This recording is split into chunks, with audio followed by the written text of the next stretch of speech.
There we go. Right. No CCTV cameras on this one, I hope. Extraordinary. Right.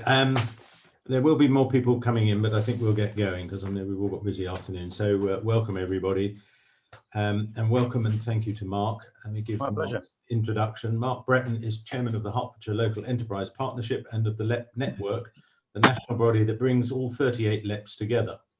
He's an independent consultant with 36 years wide-ranging business experience, including in some very high-profile government programs. And until recently, Mark was managing director in the leadership team of the professional services firm Accenture. He sat on the Business Leaders Council of the charity Teach First since 2010. And during the pandemic, Mark was on the Minister for Local Government's Economic Recovery Group, Secretary of State's Levelling Up Task Force, an advisor to the Chancellor's COVID Commission, and appeared before a number of select committees and all-party parliamentary groups. Mark is co-opted member of the Hertfordshire Growth Board. Mark has an MBA in Export Management and International Business from the City University of London Business School, in addition to a BSc Econ (Hons) in Management Studies. He was a Royal Signals Reserve Major and holds a territorial decoration.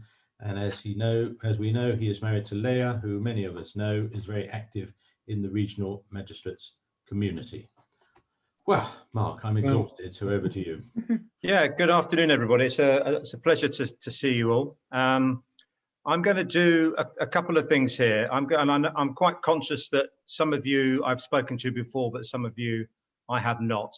So I've got about 20 slides, which includes some placeholders, and I'm going to do this in two parts. So I'm going to talk more generally about local enterprise partnerships from my sort of national chair perspective, give you an overview of where they've come from, what sort of things we do, the magnitude of the impact, and then talk a little bit about a review that's going on at the moment, which I'll go into a little bit more detail on. Then I'll pause and take questions on that, which just to make sure there's still somebody on the other end of the line for me, actually. And then I'll do the second part of this, which is to drill down a bit further and talk about what we're doing in Hertfordshire. And you'll recognise, I'm sure, if you've been around the county, some of the programmes that we've been involved with, but you might not have picked up that the LEP had been as involved with them as we have. So that's my sort of plan for the next 45 minutes or so. And I'm really very keen to get plenty of time for you to give me some questions for me to take an answer for you. And I will send you lots of stuff afterwards, so don't worry too much about this, although I know it's recorded. So I was having a conversation with Grant Shapps about 6 weeks ago. I'm seeing him on Friday, one of our local MPs, and he was telling me that LEPs were part of the then shadow Conservative government's manifesto for election, and they reappeared post-election, really, I think, driven by Heseltine and Pickles and others at really the target to see what we could do to accelerate business-led local growth. And in the 10 years since that's started, and Hertfordshire LEP was one of the first, I'll talk about it later, as I said, if you include the Getting Building Fund, which the Prime Minister announced last summer, collectively, we've had the thick end of 20 billion, 20 billion of public funding from both UK and EU sources, just from capital, and add to that a fair degree of revenue as well. And we've managed to leverage, and I think this number is quite conservative, actually, particularly if I look at the ratio between private and public sector funding that's coming to Hertfordshire, well in excess of 8 billion of private sector investment on top of all this. And I'll talk about the sort of projects we've done in just a moment. But we've created a substantial number of jobs and worked to build quite a number of homes. And given the homes agenda and the jobs agenda, in particular in Hertfordshire, it's a very important part of our plan. So we are a unique group. So we bring together local governments, nearly 200 elected councillors form part of our boards. There are 3 district council leaders and the county council leader sit on the Hertfordshire board. This is important for us, I think, for 2 reasons. First of all, because we're very keen to work with our local authority colleagues on their agenda, but also given the amount of public sector funding we get, that gives us a very important degree of democratic accountability, which is a topic which is quite often raised with us, but we see that relationship with local government as to be very important. We also bring in higher and further education. So we always have representatives on board from the university and from one of the FE colleges, rotates on a 2-year cycle for us for the FE colleges. Northart's about to join us very soon. As well as... Oh. There's three in the house that I'll talk. Martha, I think that's you. I think you need to. Yeah, it is, yeah. You need to mute yourself. That's it. Okay, thank you. As well as third sector social enterprise, and it's business led. So there are something in excess of 2,000 business leaders like me giving their time, free to this LEP community by and large, and really investing a significant amount of personal experience to bring some really exciting, but quite complicated programs to life for our local communities. We've done a huge amount in that 10-year period across all of the LEPs to really understand our local economies. I think forensic is the way I would describe our understanding. Every LEP had a strategic economic plan that became a local industrial strategy, gone a little bit out of fashion with the current Secretary of State for Bays, but we've used those, as you'll see when I talk about Hertfordshire, as the platform to generate our economic recovery plans for each of our regions and local areas. We're also very, very heavily engaged in the skills agenda, and I know that many of you here are very, very passionate about the agenda for young people, but also I think, given what's happened in the pandemic, the agenda for skills for people of all ages. As you'll see, we have a very significant role to play in driving and helping our people realise our ambitions through giving them great opportunities and skills. We're not a political organisation, despite the connections that we have with local authorities, but we're used to working in all of the structures, and bearing in mind across the country, we have them all. We have combined authorities with mayors, we have unitaries like you have in Buckinghamshire, or a two-tier administration like we have in Hertfordshire. So that makes us very aware of our political environment, but also it allows us to make a very different approach, to bring that business voice, to give that clear goal for us, which is to drive clean local economic growth, but also help realise inclusivity with all of this across the country. And we've made the point, and I've made the point, and you kindly, Robert, mentioned the Levelling Up Task Force, that levelling up is not a north-south issue. Anybody who's in Hertfordshire will know that we have significant areas of deprivation. My daughter teaches primary in a school in Waltham Cross. We're very, very well aware of this. And part of the LEP's job is to make sure that all of these policies are holistic for the country. If I take this to the next stage, and 2 years ago, I took the pen and wrote the Where Do We Go Next paper for the network, which was a group which brought together all 38 LEPs, but never really collaborated in a way which was significantly meaningful. And so we took the opportunity, with a refresh of leadership and also a new chief exec, to do something about that. I was appointed chair of the network in September 19, had my first meeting with all of my new colleagues in December. And then, of course, straight after Christmas, having started with a new board, we got hit by the pandemic. And actually that piece of governance that we put in place has served us extremely well and allowed us to be very flexible, very collaborative, but also I think have a significant degree of influence and impact in a way which we didn't before. And to put Hertfordshire on the map, we sit in a group called Catalyst South, which is the 6 LEPs forming the donut around London, with the exception of Buckinghamshire, which sits in the Arc. And that probably has something like 500,000 plus businesses in it. So it's a very significant part of the economy. And if you take the GVA for that, that is quite a big number in terms of contribution to the UK Exchequer. So we have a new way of working and a new leadership team, which has worked well. We had a huge amount of engagement. You heard some of that, particularly during the second half of 2020. Being able to get 15 roundtables with ministers to meet in each one, probably 30 businesses, so that they could get granular feedback as to what was going on the ground and what the interventions from the Chancellor were having for the various different schemes to support the economy during the hardest part of the early phases of the pandemic last year.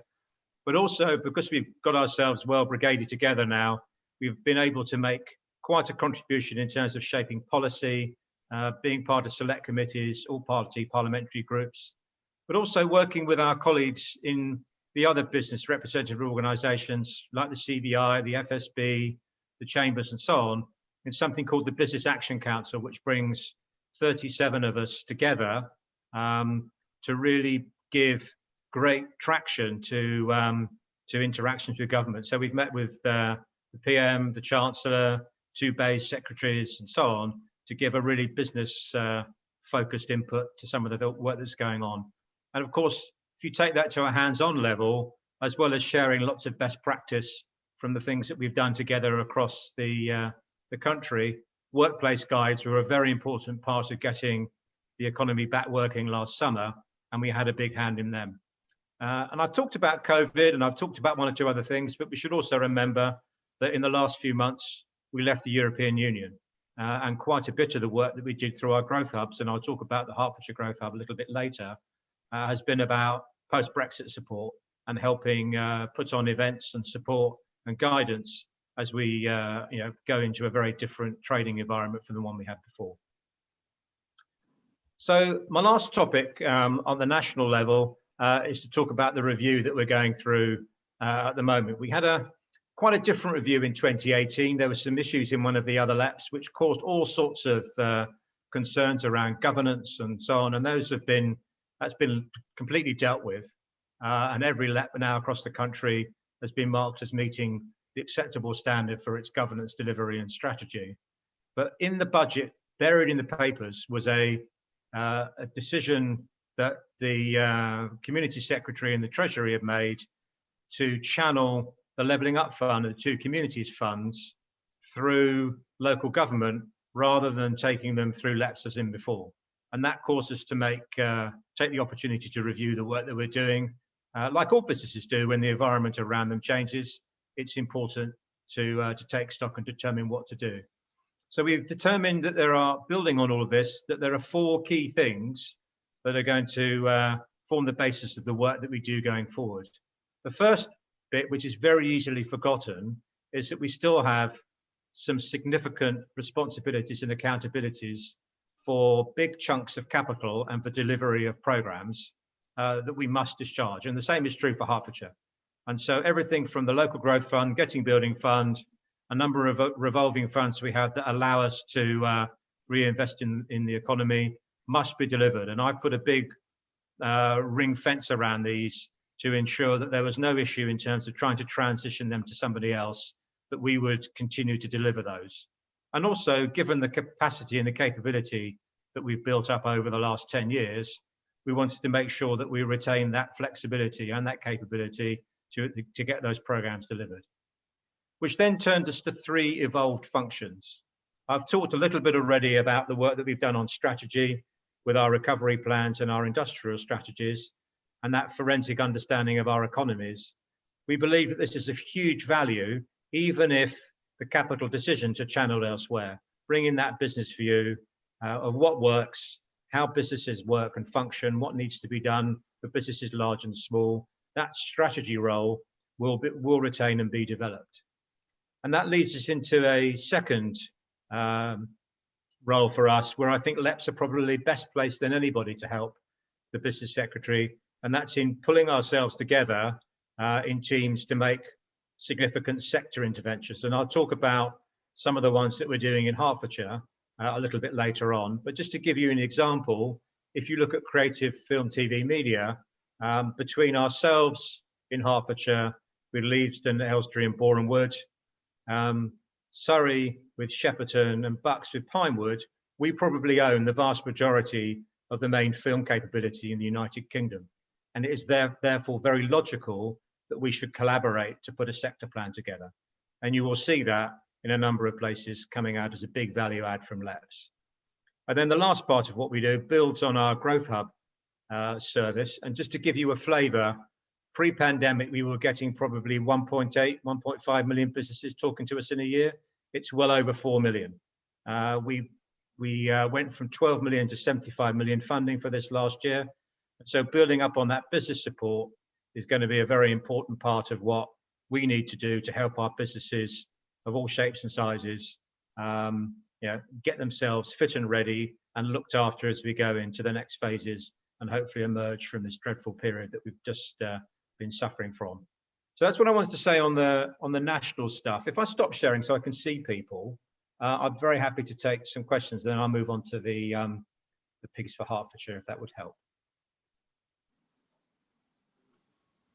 Thank you, Mark. If there are any questions, hands up. I think, Penny, I think you had a question, but I think across Mark's presentation, I think David answered it. So, yeah, because I couldn't see the chat as I was presenting. So I think the geography of LEPS is quite variable. It's been based quite a lot on functional economic area, but it also has to be joined up with our accountable bodies, and most of the, that is the local authority. So there has been quite a lot of cleaning up as to where those overlaps have been in the past. I think the one thing that came out of the review, which I should stress, is the overriding desire of all of my chair colleagues and chief execs not to dilute the relationship with our local authorities, actually quite far from it. And we really want to build on that. So to that end, I briefed the chair of the Local Government Association, James Jameson, last week. I've got David's successor, Tim Oliver, and his group this week. I've got John Fuller to do for the District Councils Network. So we're very keen to see that go through. Any more questions? okay, if there are no more questions, Mark, back to you to talk a little more locally. I'll go back to my screen share.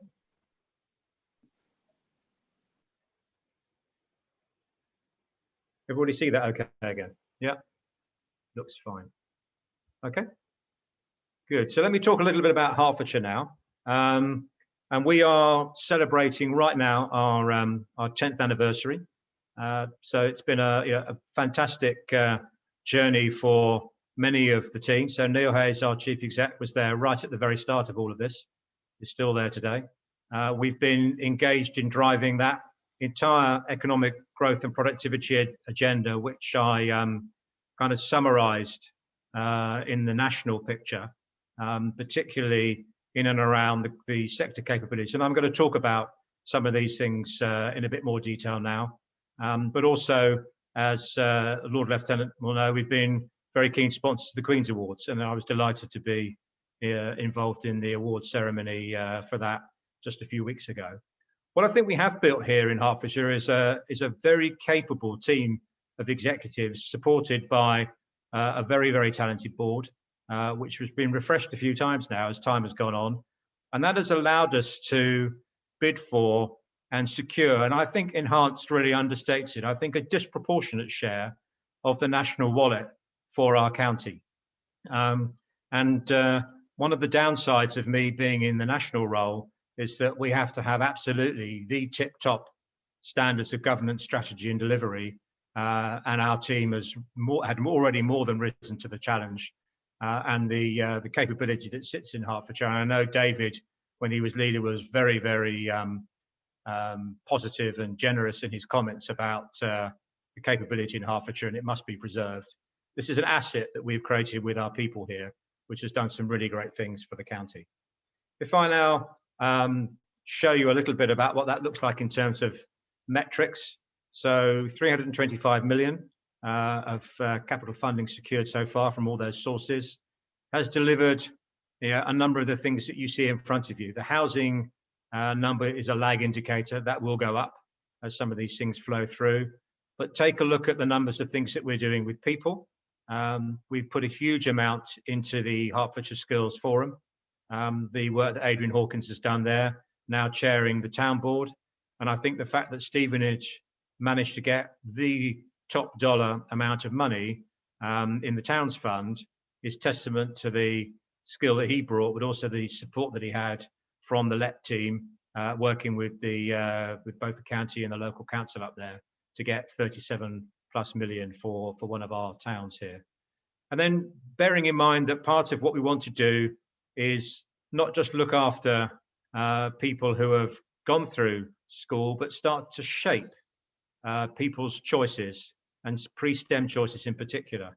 And one of the projects which I've enjoyed launching the most was a collaboration with Airbus up in Stevenage, which has got North Arts College involved as well. And we're running a STEM experience, so science, technology, engineering, and maths experience day for youngsters. And we had Tim Peake came and opened that on the day that the then Secretary Greg Clark announced he was going back into space. So these are fun things for us to do.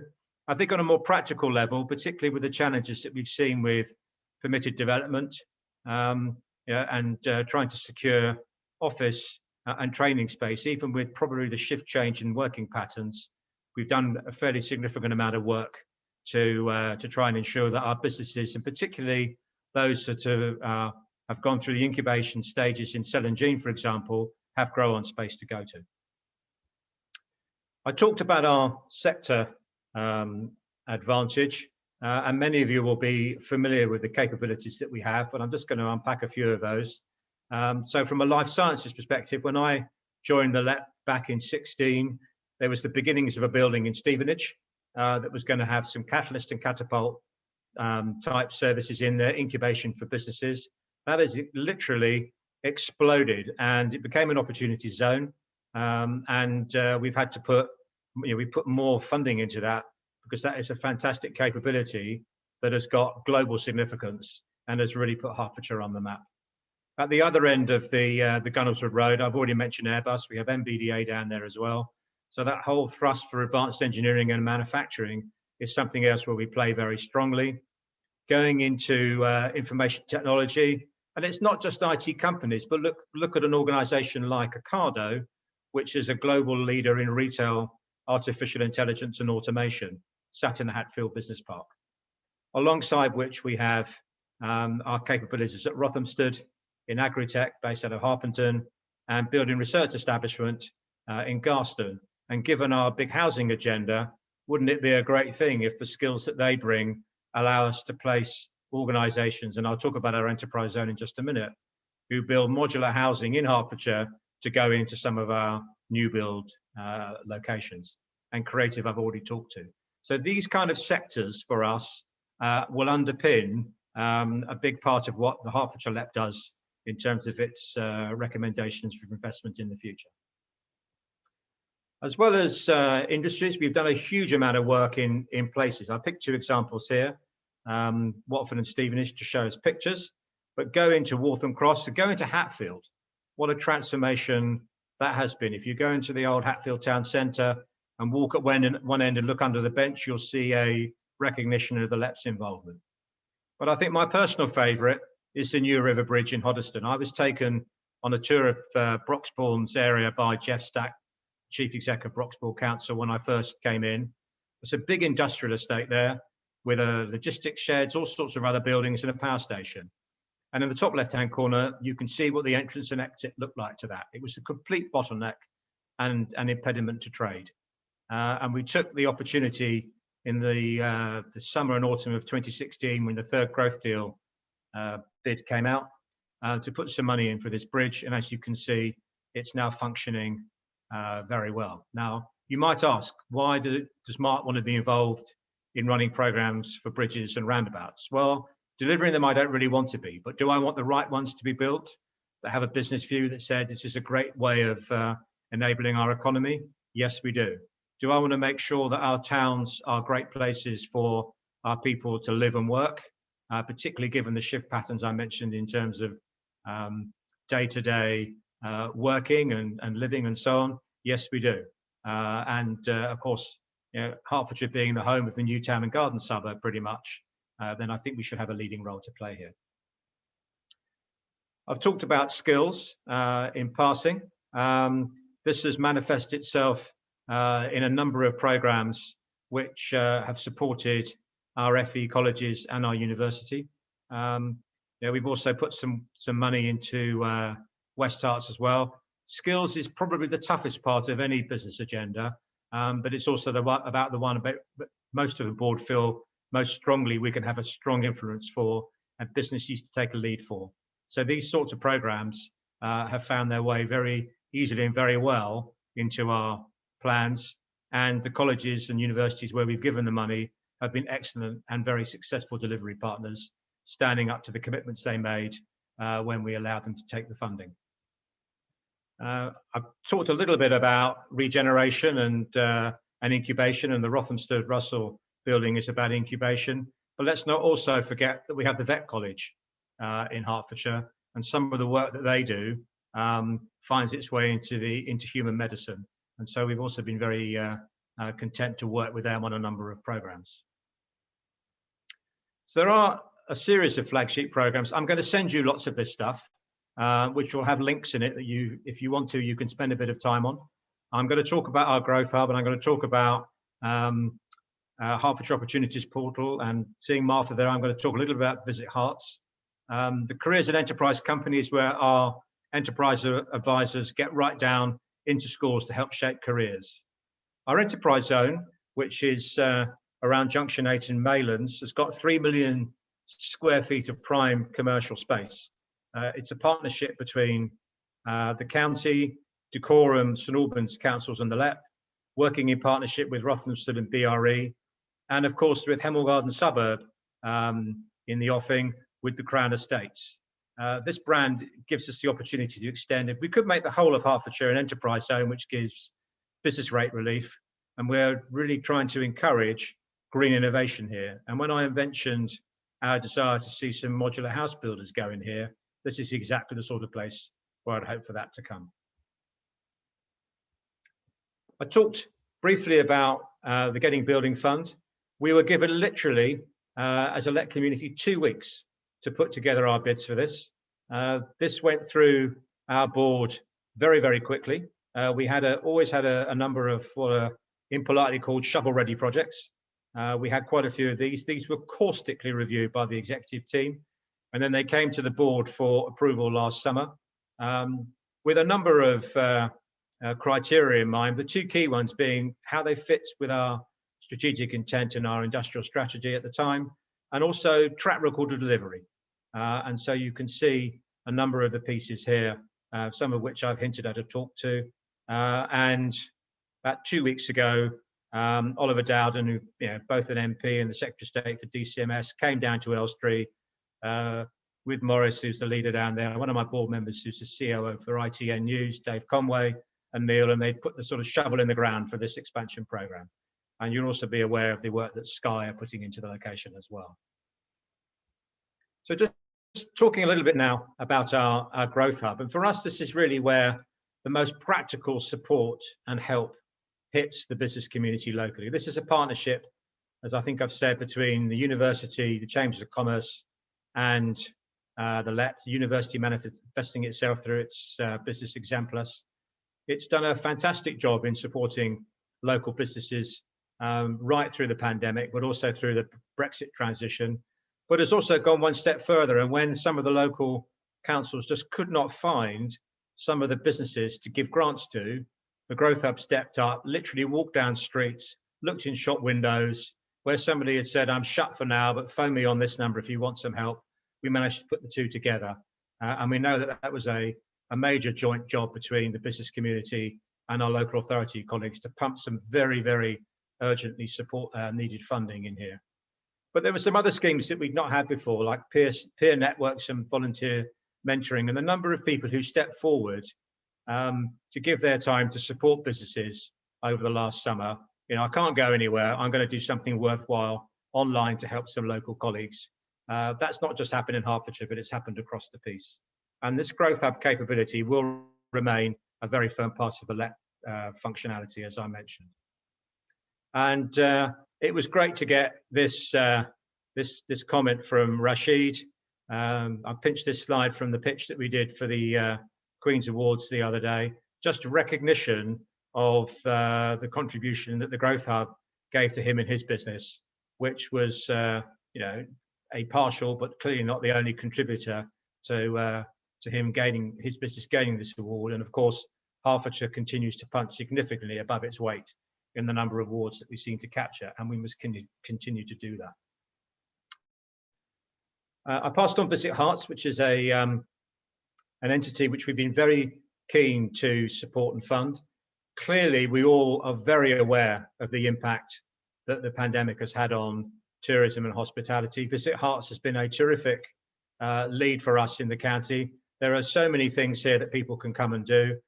We are delighted to continue to provide that support, as well as provide a number of short-term interventions. And it's good to see them playing their role at the highest level in making contributions to what are some very difficult areas of government policy, as I'm sure we would all recognise.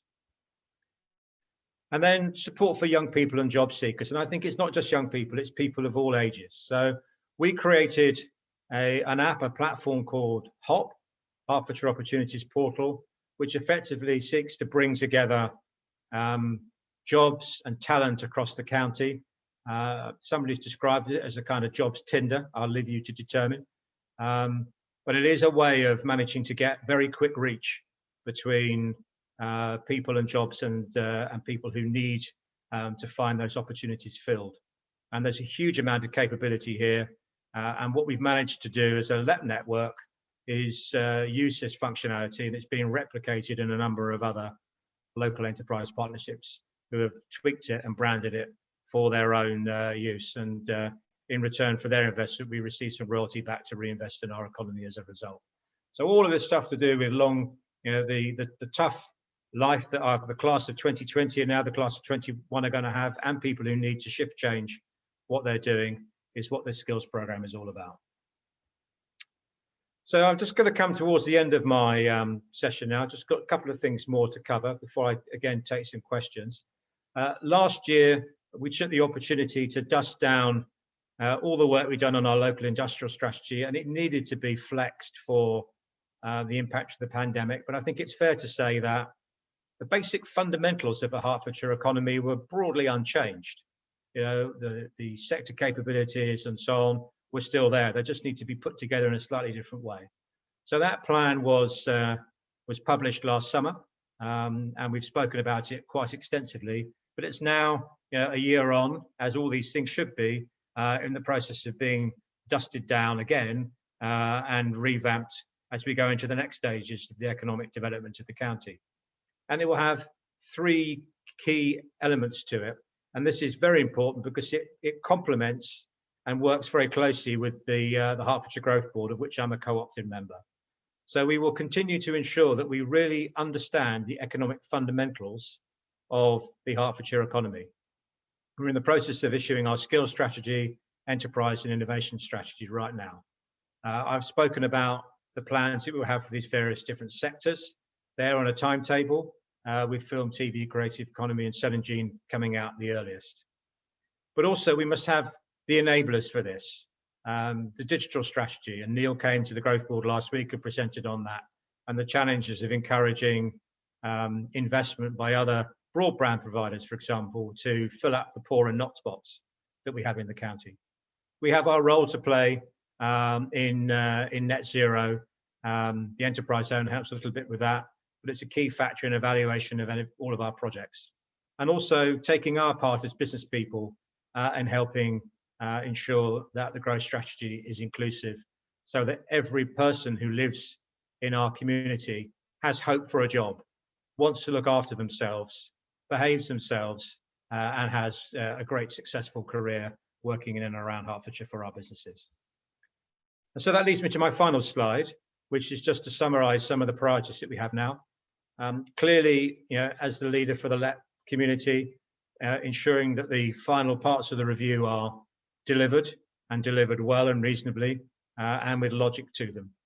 That our delivery and economic plans are well founded against those functions and against what the county needs, against the evidence base which we understand, with the backup strategies that go with that. That we continue to work with our colleagues in local government, using the capability we've spent 10 years building to ensure that Hertfordshire, against the most challenging metrics now, with the governance levelling up agenda, gets some money to continue to develop some of the most challenged parts of our county. And that in events like this, we make sure that I hope that you have a better understanding of what we're doing, that we're working with our political colleagues at the national and local level and our other colleagues in the region in the LEP community, and that we continue to help our businesses respond to the most challenging times with a double hit from the pandemic and post-Brexit, and that what we produce is relevant and useful to our colleagues in business and the wider community. So that's my piece. I'm going to send a lot of stuff to you, but I'm going to pause and take any questions that you might have. I can see Ant's got his hand up. I'm just going to take a drink while we do that. Mark, thank you very much indeed, as ever. A really excellent, fantastic presentation. I will just say we will have to close at 4 o'clock because John, Ant and I have another meeting. I'm not sure Ant knows about it, but he does now. We have 20 minutes, so I've left that time. Yeah. We have 20 minutes. Ant, you wanted first. I'll follow you afterwards. It was just to say, Mark, thank you very much. Again, I've seen a number of your presentations. They're always fantastically informative. Thank you. I like the sectors that you had, the 6 sectors. Do you have a gut feel, or do you actually have it on a piece of paper as to which ones would come onto that list in the next 2 or 3 years that you sense are going to happen? Yeah, I've got another version of that slide that's color coded because we presented that to the growth board last week, and so we've got them working in a different. All of that slide I showed you with the three pillars. That's got a timetable associated with all of it. So, the intention is to get as much of them going as possible, as quickly as possible, because to have them, 3, 4, 5 years out is a waste of time. We need them very quickly. So I'm talking about within this fiscal to try and get as much of it moving. Yeah, thanks. If I may, I'm going to ask a couple. Firstly, Mark, can I thank you for the support you give to the Queen's Awards for Enterprise? A lot of people know it's one of my bugbears. We have been extremely successful this year. We had 9 Queen's Award for Enterprises out of 205 for the whole of the UK. I think with the exception of the Metropolitan lieutenancies, that made us the most successful lieutenancy, having followed on from last year. So again, we're looking for it for next year, and Richard Wolfson and I presented one of the Queen's Awards on Friday, and it really is a most satisfying and rewarding and very well earned award. So thank you for that. And also for the work that we're doing together on the wonderful report that Marion and Joe prepared on young people, which is now, I don't know if you're aware, but we're up to 1,800 applicants, which is fantastic for the award, working with the HOP. So thank you very much for that. Just on town centre regeneration, which you mentioned, is this going to change as a result of COVID? I've been, for example, talking about to the people in Watford about the north end of Watford regeneration. And of course, now business attitudes, business policies, business, the way people are doing business has completely changed in the last 18 months. Is that going to affect regeneration of places like Stevenage? I think it actually should for positive reasons. I think what we are traditionally a bit of a commuter county. If you went to a presentation in Stevenage council offices a few years, 2 or 3 years ago, it was 19 minutes to London was one of the things that they would quite often say to you. Now we've got a view, and then you go into Welwyn Garden City at 9 o'clock at night and there'd be nothing happening. So we've got some great town centres here that do need some gingering up. I think it's important that they have facilities and capabilities for people to be able to work in them during the day in a way which they were not before. So you've picked up some of the business centre type investments we've made for sort of people to drop in and collaborate rather than commuting. So I think we're going to see shift changes in working patterns. I think obviously the retail proposition is going to change from what it was before, but that's going to free up space in another way. So I think if I haven't got the detail right to my fingertips, it's buried in my laptop, but if you look at the Stevenage prospectus for their towns fund bid, it really took very good account of some of these changes. Good. If I can come in there, Robert, just to reflect on the work that the LEP has led on and has worked collaboratively with the local authorities on in Stevenage. What are the levers that we're pulling in Stevenage? And Martha will be very familiar with this as well. Well, firstly, it's residential and some densification, so town centre living effectively. Culture, That's an important part of the Stevenage offer, be that theatre, be it a garden town, new town, cultural centre. Food and beverage, obviously, and that then links to the amount of people who are living locally. In Stevenage, there's a gym proposed for that's being delivered right now in terms of the town centre. And so those sort of key elements of residential densification, culture, leisure, food and beverage, with obviously still some retail, represents a roadmap that has been applied in Hatfield, it's been applied in Bishop Stortford, has been thought of in Watford. So it's proved to be something of a model for us right across the county. Thank you, David. I see a number of hands, so I'm going to go to Akhtar first, then Martha, and then Fergus. Okay. Thank you very much, Robert. Thank you, Mark, for that presentation. Very useful. On your penultimate slide, you spoke about, the recovery post-COVID, and one of the things I noticed there was a digital strategy. Is that already developed, or is that something to be developed? And are you able to elaborate on that a little bit more? So the work we're doing is in collaboration with the county. It's underway. It's not finished. I think there's a fair degree of analysis which is being done. So you just moved across my screen. Fair analysis which has been done. What's interesting is when you do some comparisons about the level of 5G penetration and fibre penetration and things like that, and then you look at who's doing it. And one of the upsides is Virgin made huge investment in Hertfordshire, but that's not created an attractive investment proposition for others because they feel as if there's a bit skewed. So we've got to do a little bit of work on that. But it's underway and it will go through the growth board in the autumn. We did a first pitch on it on middle of last week. Okay. I mean, sorry, if I could just ask a follow-on question to that. Would any of that strategy be used to enable skills for people to move on to new jobs? Yeah, and I mean, you make a good point there, and I probably focused on the obvious infrastructure piece, but we see digital as an enabler, not just as a piece of as fibre and broadband and so on. I think there's a whole way of working element to this. And so we have seen some digital skills projects separate from this as well.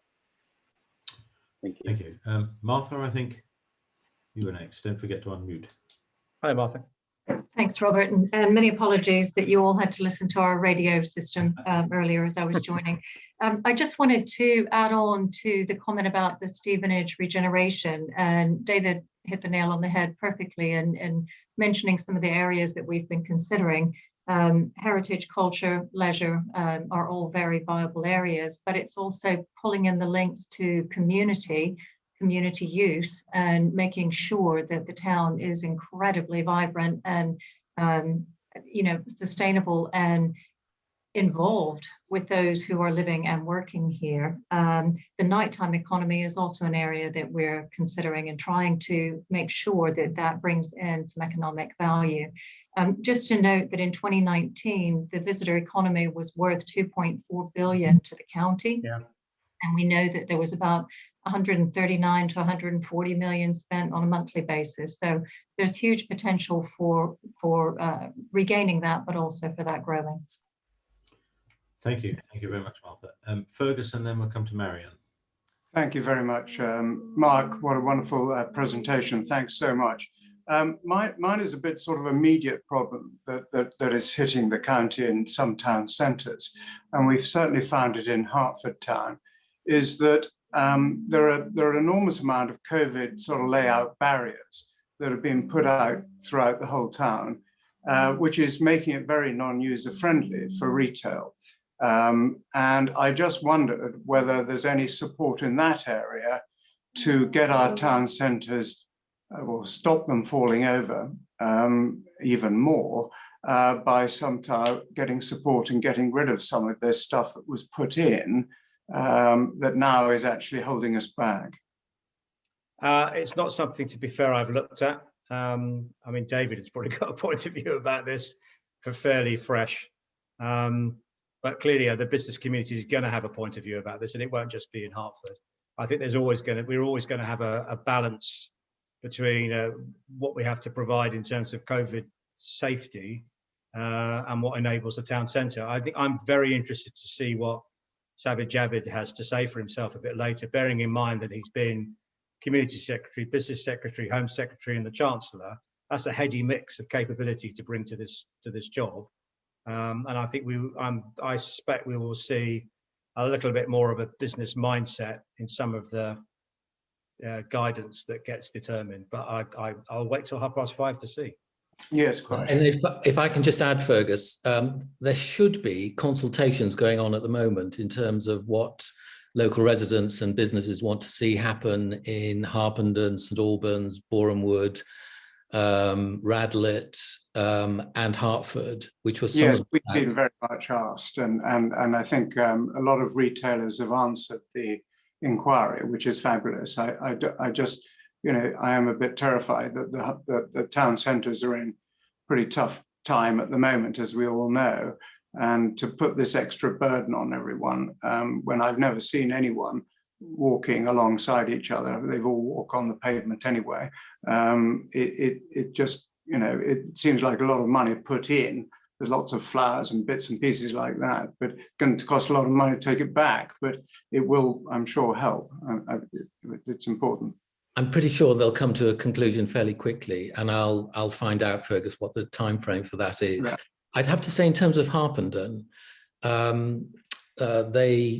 we shut off part of the high street, a sort of lower high street, a sort of access road, and it has meant that the town is not so car dominated as it was.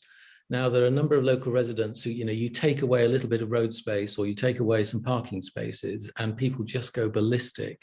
Yes. But I have to say, in terms of the ambience of that part of Harpenden, I think it's made a really positive change. And I'm keeping my fingers crossed that the residents want it still. But it's subject to consultation, so we'll have to respond to that. Yeah, thank you so much. Marion, you've been sitting very patiently. Thank you, Robert, and thank you, Mark, for an excellent presentation. Thank you too, as well as Robert's already referred to, your support through the LEP and HOP for the report. It's been really encouraging for us to see what's happened as a result. My question actually is around the area of education. You mentioned there are, I think, 114 advisors that are assisting in schools. I just wondered if you could tell us a little bit more about what they're doing in their connections with schools, how that works, please. Yeah, I mean, I could say a bit more on the stuff that comes, but we have a relationship with the Careers and Enterprise company. Mm-hmm. So they effectively fund the Enterprise Advisor Network. And they give us some very clear guidance about what they want to get here in terms of providing support for the young people. I'm not immersed in the detail, but that's the model that's used. Okay. It's replicated across the country.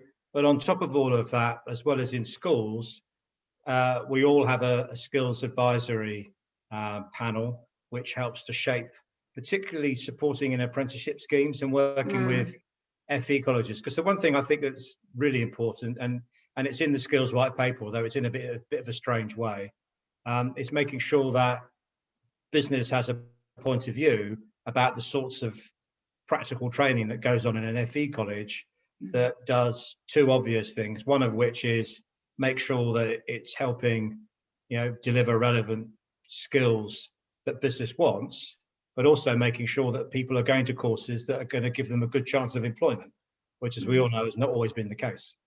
The other piece that goes with that, which we don't have in Hertfordshire, but we have something slightly different here, is around digital. So there are a number of digital skills partnerships, but we have a slightly different arrangement here in the county, which also looks at digital skills. Thank you. I think that hearing of that connection between businesses and FE colleges is really encouraging, because that's often where there's a gap. So that's very good to hear. Thank you very much. We've done a lot with the colleges in Hertfordshire, actually, and as you've seen, we've always got one of their principals on our board. Thanks very much. Any further questions? I was just got one more. Sorry, Lord Lieutenant. Is there anyone else before me who hasn't? Sorry. No, Fergus, the floor is yours. It's just that with some of these apprenticeships funding and some of these courses that are funded, we find that sometimes we have to avoid them and therefore miss out on certain grants because the courses that are put on for people are just not quite up to the standard that we want to put them on, and therefore we have to go under our own steam. And I'm really pleased to hear, Mark, that there will be more collaboration with business on that, because I think, you know, we miss out on about £140,000 worth of grants because we don't think the courses that have been put forward are quite good enough for what we have already. So that would be very useful. Well, we had two. I've had at least two calls with Mims Davison, the employment minister, and we had one in that recovery group with Gillian Keegan, who's the apprenticeship minister. Now, DfE is a difficult beast to tame. It's very centralist. Yeah. Their skills paper, for some reason, actually put the Chambers of Commerce as one of the conduits through which business would provide its voice, but it only has about 80,000 members. So, you know, but what we have a very good relationship with them. So so the paper might say one thing, but what's going to happen on the ground is going to be something else. Yeah. And bearing in mind, as you've seen in Hertfordshire, we work with them in the Growth Hub. I think we'll see that. I think that just the fact that you've got recognition that business should be helping FE in particular to shape their courses and apprenticeship schemes and all of that is a massive step forward. Yeah, good, excellent. Thank you. Well, I'm pleased to say that Tim Wilson, who's not on the call, unfortunately, leading our business panel now and taking over from Stelio, is spending a lot of time on apprenticeships. I think Stelio started us on that route. And I think it is absolutely vital that the business panel particularly look at the relationship between education and business and make sure that that leap is, or that gap rather, is as small as possible. If there are no more questions, it just remains, Stelio, sorry. Stelio. You're muted, Stelio. Got it. Thanks, Mark. You mentioned earlier on that there are a number of areas of deprivation in the county. How are we likely to be able to focus resources into those areas? How can we transform their prospects? Because very often money goes towards successful areas where, you know, we've seen returns, and very often people in those areas just don't ever get a share of that. How might we be able to focus those resources? Well, I think there are two or three pieces to the puzzle, and clearly we've only got one collective voice in it from a LEP perspective. I think the first thing we've tried to do is, and I mentioned this earlier, is just to make sure that this whole levelling up agenda, which is essentially the code for where this needs to be tackled, as we know, is not just a north-south issue. It needs to be holistic, and we've made as a national community, made a number of very strong presentations, select committees I've done, papers and so on, just to make sure that that is accepted. And when I was on it was Alok Sharma was the business secretary, Therese Coffey was on it, so the DWP secretary, and she said, yeah, get that. Now, getting that and getting that done politically when you've got red wall votes and all that, I think is something is going to be a challenge regardless, but we've got to keep pushing on that. I think the other thing we have to do, and this is where I think the collaboration with the Growth Board is important, is looking at all facets of what it means to be involved in the community. And I gave that kind of summary of giving people hope. That's the business's job, give people hope to get out, get skilled, get a job, and look after themselves, because that has implications for health. I mean, we made a decision at the Growth Board last week to add health as another co-opted member. And because, I mean, Richard comes from that background, the new leader, it's another step forward. I think David had recognised this before as well, that, we used to have that group, David, didn't we, with me, you, health and the police and crime commissioner. There's a joined up thing here. I think what we've got to do is just keep on encouraging our local authority colleagues when they put their bids in for funding, whether that's through our residual funds or where they go nationally, they've got to paint this picture well. And I think the team that we've got in the LEP can help them do that. But I think there is that national picture story is very important, and getting a group of business people, some of whom are in the north, a lot of them are in the north and other places, saying, don't forget my people down in the south and the west and the east is important to this. Mustn't give that up. Good. Well, spot on time. So it just remains for me to thank Mark very much for one of his wonderful and concise and very informative presentations. We're most grateful for you to sparing the time. Thank you very much indeed. And I think we are all very pleased and proud that you are leading the LEP and leading the LEP across the land as well. So thank you for what you're doing for Hertfordshire, and the relationship that you have with the lieutenancy and various individuals is first class. So thank you very much indeed. Yeah. My pleasure. I'm going to send you three things.